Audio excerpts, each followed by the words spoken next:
د دوی دا مینه څنګه پیدا سوله؟ وی داسې و چې دا لیلا ډېره هوښیاره وله. لیلا ډېره هوښیاره نجلۍ وه، وړه وله. نو دا میږې به یې چې څرولې نو دا واړه ماشومان به ورته راټول ول او نقلونه او کیسې به یې کولې، نو مجنون ته به یې ډېر خوند ورکوه. بیا طالبانو د دوی دواړو مینه سوله، واړه ول میږې دواړو څرولې.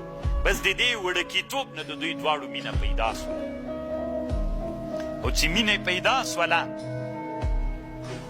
بیخي نادره مینه یې سوه.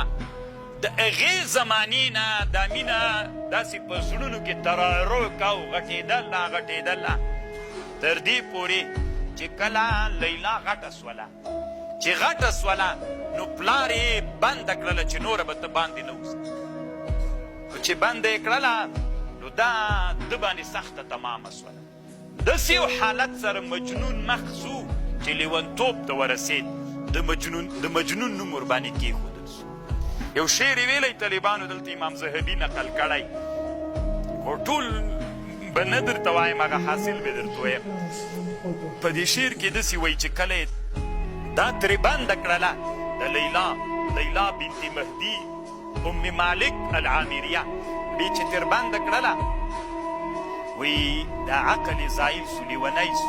بیا یې ویلې چې کاشکې زه نه وی غټ سوی، میږې نه وی غټې سوی، کاشکې هغه خپل حالت وی، کاشکې نه زه غټ سوی وی او نه میږې غټې سوی وی او لیلا هم همغسې وړه وی. موږ په هغه وړکیتوب کې مینه کولی، کاشکې دغه باب ته موږ نه وی را رسېدلی.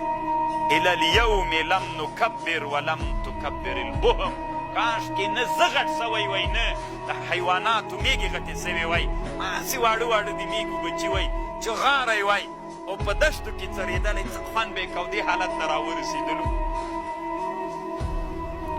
بیا طالبانو دا